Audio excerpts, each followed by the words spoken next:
네, 요한복음 21장 20절에서 24절 우리 같이 시작.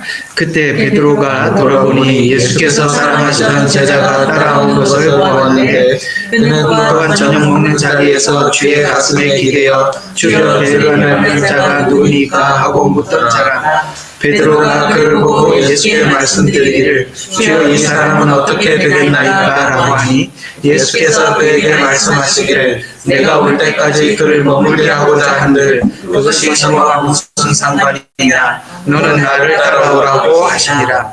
그리하여 이 말을 형제들에게 퍼지니 그 제자가 죽지 아니하리라는 것이더라. 그러나 예수께서 그 죽지 아니하리라는 것을 말한 것이 아니라 내가 올 때까지 그를 머물게 하고자 한들 그것이 너와 무슨 상관이냐고 하더라. 이런 일들을 증거하고 이런 일들을 기록한 제자가 이 사람이라. 우리가 그의 증거가 참된 줄 아노라. 아멘. 예. 자, 예수님께서 이 땅에 오셔서 아주 중대한 부르심을 받고 오셨죠. 우리를 대속하셔야 하고 그 다음에 히브리서에서 말씀하신 대로 대제사장이 되셔야 하는 하나님께서 아주 귀중한 사명을 맡겨서 이 땅에 오셨습니다. 이 사역을 이제 시작하기 전에 사단은 예수님께서 오셨던 이 일을 방해하기 위해서 시작했던 것이 바로 마태복음 4장입니다. 자, 여러분 이렇게 한번 구상을 해봅시다. 사복음서의 주인공은 예수님이십니다. 그렇죠? 근데 이 사복음서의 장이 열리려면 4장이라는 시험을 넘어가야 됐었습니다. 이제 사도행전의 주인공들은 사도들입니다. 그런데 이 사도들이 사도행전에 이 엄청난 일을 시작하려면 오늘 요한복음 21장을 넘어가야 됩니다. 이 지점이 딱 걸리는 지점이거든요. 오늘 이 부분을 우리가 함께 생각해 보려고 합니다. 원래 저희 교회가 이렇게 세워지면서 하나님께서 저희들이 이곳에 보내주셨고 또 어떤 교회를 세우라고 구체적으로도 말씀해 주셨고 또 우리 교회에게 주보의 비전을 실어 여러분들과 함께 공유하고 있습니다.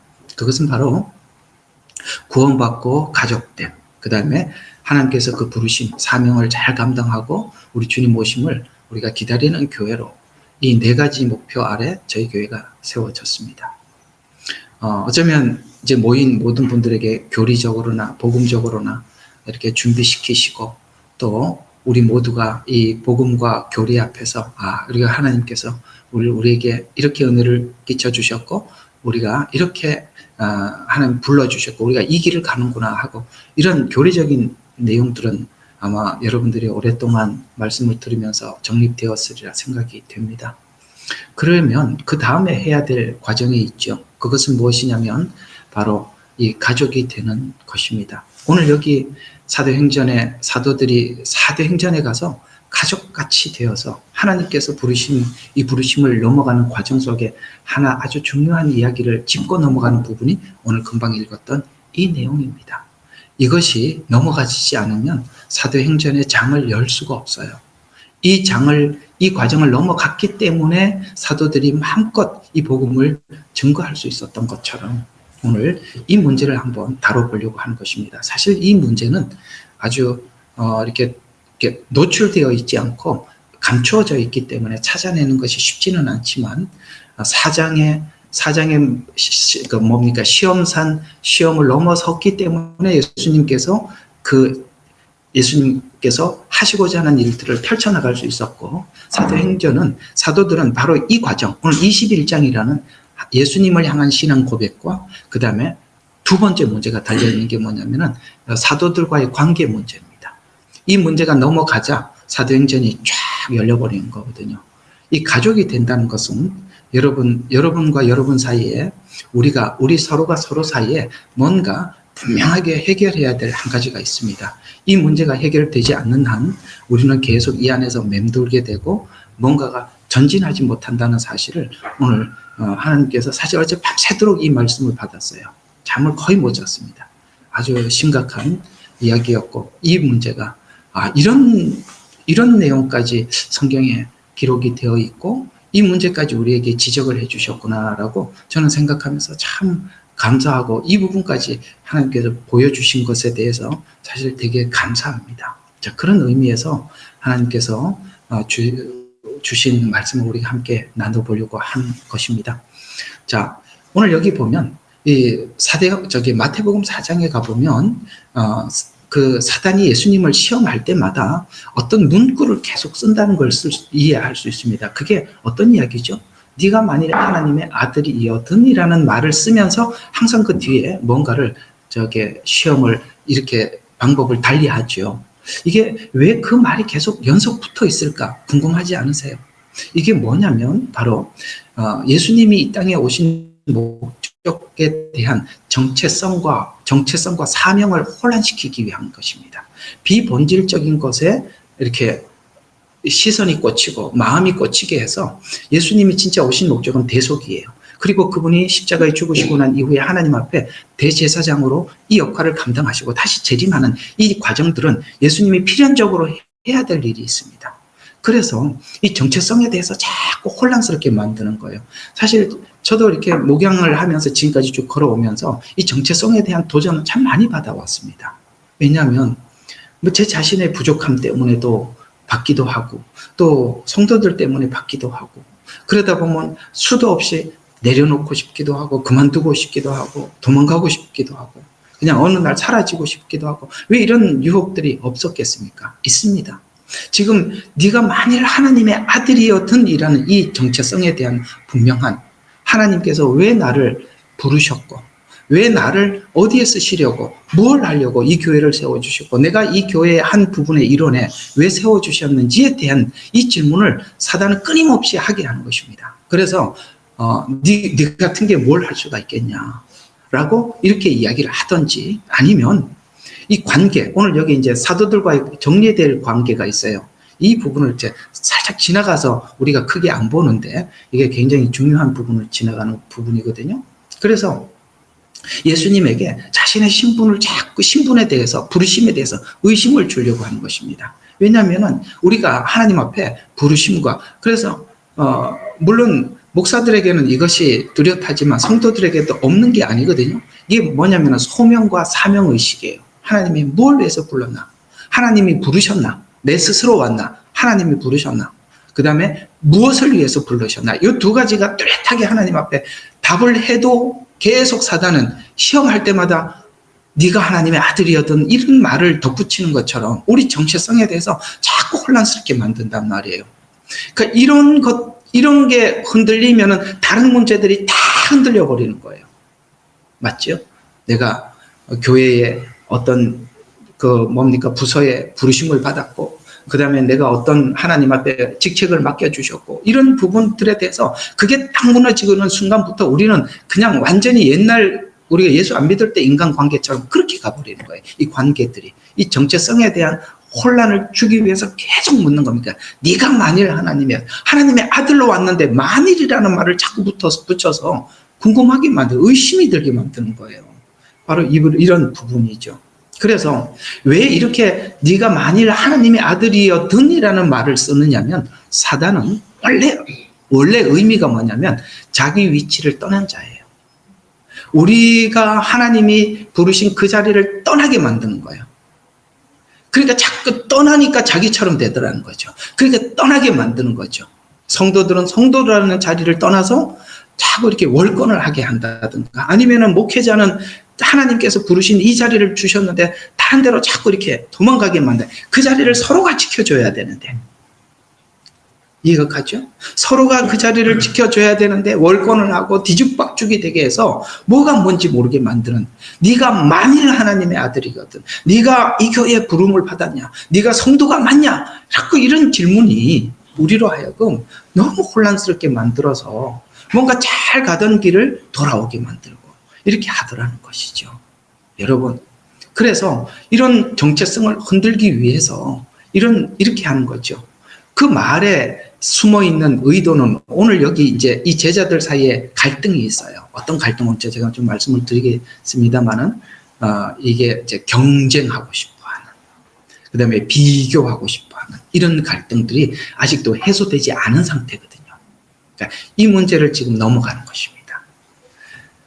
그래서 이 훈련이 너무나도 우리가 중요한 훈련이고 넘어가야 될 과정이기 때문에 우리가 지난날 옛 가치관이라고 한다면 우리가 서로의 좋은 관계 속에서는 좋게 보고 좋지 않은 관계 속에서는 상대를 좋게 보지 않는 그 옛 가치관, 그러니까 이런 것들을 자꾸 이렇게 되새기게 만드는 거예요. 끌고 들어와서 교회가, 그러니까 그리스도 예수 안에서 연합이 된 것이 아니라 사람의 그 예수님을 빼버리는 거죠. 그래서 인간 1대1 관계 속에서 자꾸 유지하게 만들므로써 뭡니까? 하나님께서 그 교회에 엄청난 비전이 있다 하더라도 그 자체가 시작도 되지 못하도록 그냥 무너져 버리도록 계속 하는 거죠. 사도행전의 이 엄청난 역사는 이 문제가 서로 간에 사도들 사이에 해결되지 않고는 이 장이 열릴 수가 없어요. 그래서 자기 자랑을 위해 자기 능력을 발산하려고, 그러니까 이런 경쟁의식, 자기 자랑, 그걸 이제 발산하려고 하지만 이것은 분명히 하나님으로부터 온 것이 아니라 바로 이런 동기들은 사단에 의해서 공급받는다는 사실을 우리가 이제 좀 생각하면서 오늘 이 내용을 한번 생각해 보도록 하겠습니다. 오늘 이 이야기는 이런 의미에서 기록되어 있는 것입니다. 이 제자들 사이에 아직 해결되지 않는 하나의 갈등이 있었습니다. 그것은 바로 어디에서 나오는 이야기냐면 마가복음 10장 37절에 보면 영광 중에서 우리를 하나는 주의 우편에 하나는 좌편에 앉게 하옵소서. 여러분, 이 말을 잊을 수가 있겠습니까? 제자들이. 이해가 가세요?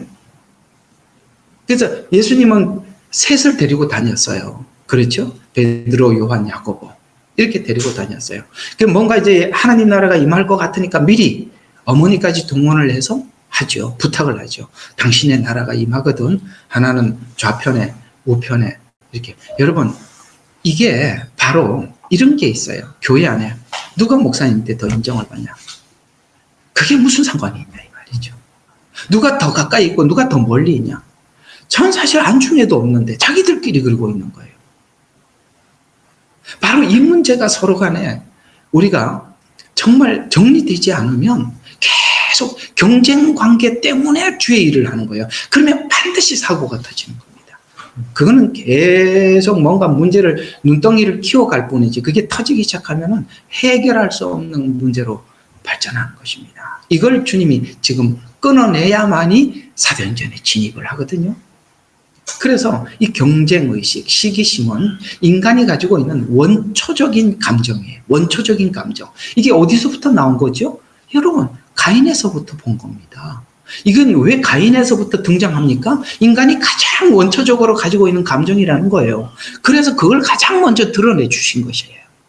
그래서 우리 이거 없다고 여기 아무도 말을 못할 거예요. 그렇죠? 우리 모두에게는 있어요. 그래서 가인이 아벨을 쳐 죽인 사건은 인간이 기본적으로 가진 마음을 그대로 노출해 주고 있는 것입니다. 사랑과 경쟁의식, 그 다음에 시기심을 달고 사는 한 시간은 사단은 계속 그걸 사용하게 되는 것입니다. 시기심을 쓰고 경쟁의식을 쓰고 이거는 분명히 열매가 나쁜 열매로 나타날 수밖에 없어요. 이렇게 동기가 시작된 것은 하나님으로부터 시작된 동기가 아니거든요. 그걸 나도 모르게 내 습성 때문에 그냥 받아들이는 거예요. 그리고 하는 거예요. 그러면 분명히 나쁜 열매가 맺는 줄 알아요. 그거는 상관이 없어요. 그래서 하나님의 은혜와 영광과 아무 상관없이 사는 거예요. 저는 정말 집사 때 저를 가르쳤던 목사님이 남긴 유명한 내 가슴 속에 남아있는 이야기가 하나 있습니다. 그분은 항상 설교를 하실 때 하나님이 기뻐하십니다. 그건 하나님이 기뻐하지 않습니다. 이 말을 설교 때마다 하셨어요. 제가 그게 마음에 박혀서 무슨 일을 할 때마다 이게 하나님 기뻐하시는 말인가? 하나님 기뻐하시는 건가? 하나님 기뻐하지 않는 이게 내 마음속에 늘 있었어요. 여러분들에게 그런 기준이 있어야 되는 거예요. 그것만 가지고 선별을 해도 우리는 그런 것들을 받아들이지 않을 거예요. 우리는 그런 거 한 번도 생각하지 않습니다. 내가 아내로서의 위치에서 내가 아내로서 남편에게 뭘 해야 되는지 자기 책임이 뭔지 이런 걸 생각을 하라 이 말이에요. 그 자리가 가장 중요한 자리라고요. 아시겠습니까? 남편으로서 부르심이 있고 교회의 성도로서 부르심이 있고 자기 위치들이 있어요. 그걸 떠나려고 하지 마시고 그걸 왜 떠나려고 합니까? 시기심을 부추겨서 경쟁의식을 부추겨서 그 자리를 떠나게 만드는 겁니다. 사단은. 그러면 열매가 뻔한데도 하나님이 기뻐하고 열매가 교회가 파괴돼요. 상관없어요. 내 자존심을 위해서 뭐든지 하는 겁니다. 바로 이 부분이에요. 이 부분을 넘어가지 않으면 안 돼요. 지금 예수님에게 와서 시험했던 게 그거 아닙니까? 야, 너 능력 있잖아. 다 배고파 하는데 떡 만들어서 다 나누어 줘라. 그럼 너 따를 거 아니냐? 그러면 다 따르죠. 안 따를 사람 어디 있겠어요? 배고픈 사람한테 밥 줬는데. 그렇잖아요? 안 따를 사람 어디 있어요? 네 능력을 그렇게 쓰라는 거야. 네 과시용으로 쓰라. 이 말이었어요. 그걸 넘어가잖아요. 그걸 넘어가기 위해서 예수님은 어떤 결단을 하셨습니까? 십자가를 지기로 마음에 조금도 내어놓지 않았어요. 거기에 대해서 양보하지 않았어요.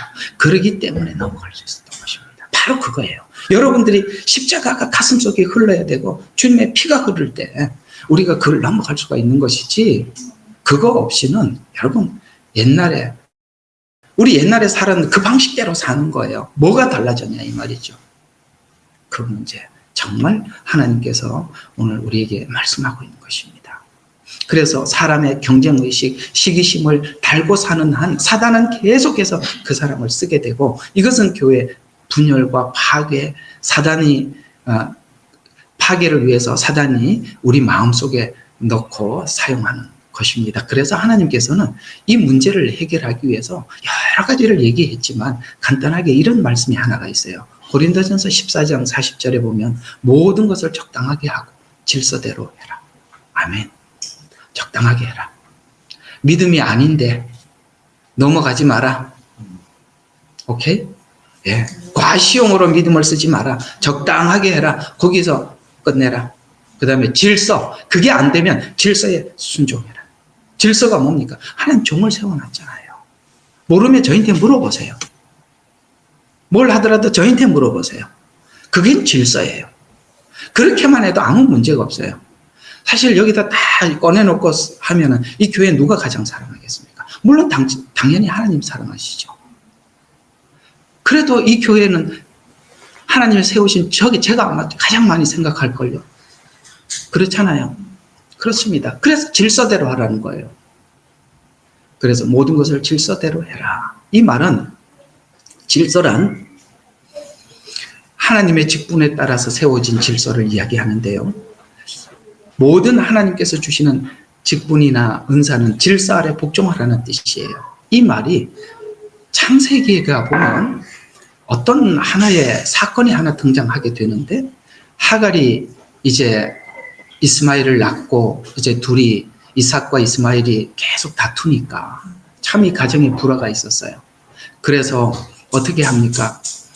하갈이 괴로워서 하나님께 기도했을 때 하나님께서 응답하신 내용이 뭡니까? 이게 하갈과 사라 사이에 상당히 갈등이 있었고 두 아들 사이에도 갈등이 있었습니다. 그래서 하갈이 사라와 갈등으로 인해 집을 떠나서 광야로 도망갔을 때 하나님의 사자가 그녀에게 나타나서 창세기 16장 9절과 11절에 보면 여호와의 사자가 하갈에게 이르시되 내 주인에게 돌아가 그 수하에 복종하라.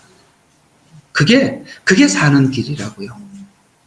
복종하라. 내가 임신하였은즉 아들을 낳으리니 그의 이름을 이스마엘이라 하라. 이는 여호와께서 내 고통을 들으셨습니다 하셨습니다. 이게 서로 사는 길이에요.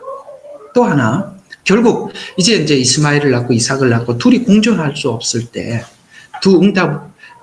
둘이 공존할 수 없을 때 이제 하나님께서 이 창세기 21장 17절과 18절에 하나님이 그 아이 소리를 들으셨으므로 하나님의 사자가 하늘로부터 하갈을 불러 이르시되 하갈아 무슨 일이냐 두려워하지 말라. 하나님이 그 아이 소리를 들으셨나니 그가 그를 크게 한 나라가 되게 하리라. 자, 이게 무슨 말입니까? 사실 이건 다 인본주의에서 나왔던 방식 아니겠어요? 그렇죠? 하나님께서 사라를 통해서 주셔야 되는데 하갈을 취한 거, 이거 다 인본주의를 이야기하는 것입니다. 인본주의와 신본주의는 하나가 될 수 없어요. 계속 복종하면 좋겠지만 그거는 둘이 늘 충돌할 수밖에 없어요. 그래서 어떻게 합니까? 나누죠. 여러분 아시죠? 이 하갈의 후손 이스마엘은 지금 현재 이스라엘의 시조가 됩니다.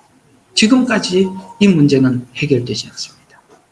이렇게 우리가 인간적으로 출발한 뭔가는 언젠가는 이것이 계속 달고 살 만큼 정말 고통스럽게 우리에게 끊어나가질 않아요.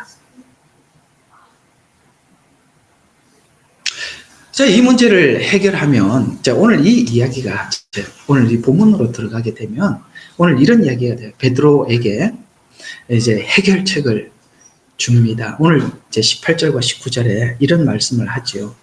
이 말씀을 하시면 베드로가 어떠한 죽음으로 하나님께 영광 돌릴 것인지 예시하심이라. 주께서 이 말씀을 하신 후 그에게 이르시기를 나를 따라오라.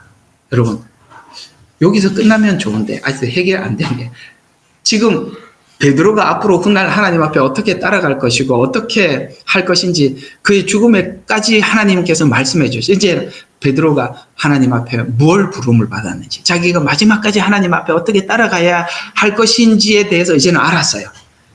그럼 여기서 이제 그냥 가면 되는데 딱 묻잖아요. 이게 그 얘기잖아요. 21절 보면 이렇게 묻습니다. 그때 베드로가 돌아보니 예수께서 사랑하던 제자가 따라오는 것을 보았는데, 지금 사실 이게 요한이 요한복음을 쓰면서 자기 자신에 관해서 쓰고 있는 거거든요. 그래서 따라오는 것을 보았는데 그는 또한 저녁 먹은 자리에서 그의 가슴에 기대어 주여 주를 배반할 자가 누구시니까 하던 자리, 차마 자기라고 표현 못하니까 이렇게 얘기를 하면서 베드로가 그를 보고, 자, 이제 베드로의 감정이 나옵니다. 그를 보고 말씀드리기를 주여 이 사람은 어떻게 되겠나이까 라고 하니, 이게 지금 하나님 앞에 사랑도 고백을 하고 용서도 받고 사랑에 대해서 이제 주님과의 관계는 완전히 해결이 됐어요. 우리는 이런 얘기를 잘해요. 나는 하나님과 관계는 잘 해결됐다. 근데요, 여기에 남아있다는 걸 아셔야 돼요. 하나님과의 관계는 잘 설정이 돼 있을 수 있어요. 그러나 그 관계가 하나님 부르신 사도행전으로 가야 되는데 저 사람은 어떻게 되겠습니까? 라고 그 관심이 다른 사람에게 간다고요. 그게 누구예요? 저 불신자가 아니라 자기하고 비슷한 시기심을 가진, 자기하고 비슷한 경쟁자. 우리 지금 은사 공부하고 있는데 은사는 항상 같은 은사를 가진 사람들과 충돌한다는 걸 아셔야 됩니다. 저는 가르치는 은사예요. 누군가가 잘 가르친다고 와서 또 가르치면 저하고 부딪히는 게 많겠죠. 그럴 수밖에 없어요. 넘어가셔야 돼요. 저 사람은 어떻게 되겠느냐. 여러분, 또 놀랍게 12제자 중에 셋이야. 여러분, 남자 셋, 여자 셋, 그게 어떤 관계인지 좀 아시죠? 둘도 아니야. 셋이야. 셋은 항상 골치 아파. 그러니까 베드로와 요한이니까 묻잖아요. 어떻게 되겠습니까? 라고 묻잖아요. 왜 그래요? 하나는 좌에 달고 우에 달라고 그러고 누가 좌냐 우냐, 지금 아직도 그게 남아있거든요. 오늘 여기 이걸 넘으셔서 19절로 다시 가셔야죠. 그래서 주님이 이렇게 해결책을 줍니다. 22절 다 같이 시작. 예수께서 그에게 말씀하시기를 내가 올 때까지 그를 머물게 하고자 한들 그것이 너와 무슨 상관이냐? 너는 나를 따라오라. 19절 나를 따라오라. 왜 남의 일에 그렇게 관심이 많냐? 내하고 비슷한 사람하고 경쟁, 거기에 대해서 늘 관심 집중해요. 그리고 얘기를 꺼내는 거 보면 그 얘기밖에 할 게 없어. 왜? 관심이 거기 온통 거기밖에 없으니까.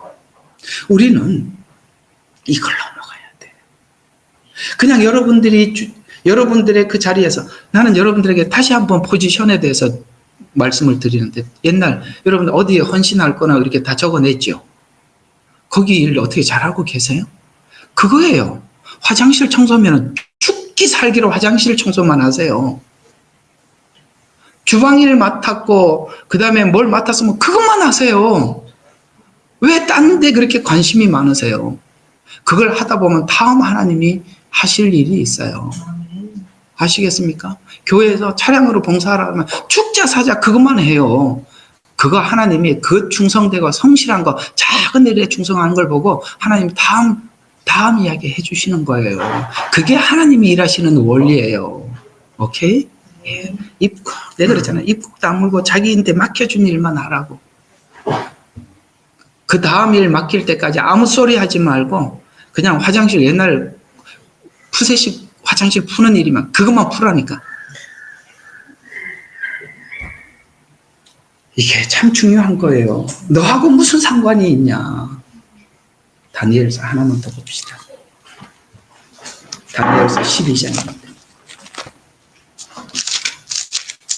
다니엘서 12장 8절과 9절. 다 같이 제가 한번 봉독하겠습니다. 8절 9절. 내가 들었으나 깨닫지 못하였더라. 그때에 내가 말하기를 내 주여 이러한 일들의 마지막에는 어떠하겠나이까 하였더니 또 물어요. 여기도 그죠? 그랬더니 뭐라 했습니까? 10절에 보니까 9절에 보니까 그가 말씀하시기를 다니엘아 내 길을 가라. 이는 그 말씀들이 마지막까지 닫혀 있고 봉해져 있을 것이라. 너는 여기까지다. 오케이? 네, 너는 여기까지다. 그 다음에 이거 기록하고 그 다음에 어떻게 되는데요? 야, 너는 네 사명이 거기까지고 나머지는 이걸 이어받을 사람이 있어. 이걸 누가 이어받죠? 사도 요한이. 계시록으로 이어받는 거예요. 그때까지 닫혀 있는 겁니다. 그래서 우리가 해야 될 영역이 있어요. 그래서 우리가 하다 보면 그 다음이 자꾸 다음이 보이니까 묻는 거예요. 그다음 어떻게 되죠? 오지도 않는 시대. 알아서 뭐하니? 그건 네가 할 일은 여기서 끝났어. 라고 이야기하는 것입니다. 우리 각자 하나님 부르심이 있어요. 우리가 그 자리에서 그저 하나님 앞에 충성을 다할 뿐입니다. 그것이 처음부터 끝까지 왕창 하나님 다 보여주시는 것은 아니에요. 한 걸음을 하나님이 뭐 원하는 자리까지 가면 다음을 하나님 보여주시고 거기 다음 가면 다음 보여주시고 이렇게 가야 되는데 우리는 그냥 다 보인다고 중간을 다 무시하고 가다 보면 여러분 우리가 덜 됐잖아요. 내가 덜 됐는데 뭘 하겠습니까? 그걸 준비를 해야 다음 것을 하신대요. 아멘. 오늘 우리 가족 되는데 방해되는 거 우리 각자 부르심에 그저 충성하시고 하나님이 다음 이거 해라 라고 할 때 그때 네 하고 참 옛날에 저도 이렇게 훈련 받을 때 참 야속했었어요. 너무너무 하시는 것 같더라고요. 그런데 지금 돌아보니 참 그분이 참 이렇게 권면했던 교훈면들이 다 옳구나 참 맞구나 라는 생각이 들어서 여러분들과 함께 나누었습니다. 우리 가족이 돼야 사명을 감당하니까 가족이 되려면 자기 역할만 잘합시다. 기도합시다.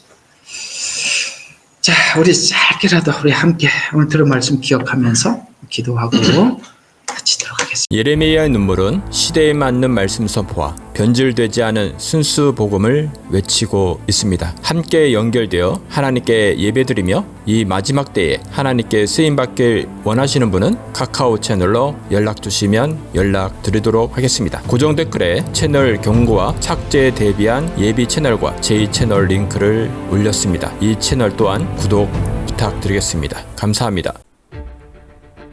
우리는 역사상 가장 중요한 시점을 지나고 있습니다.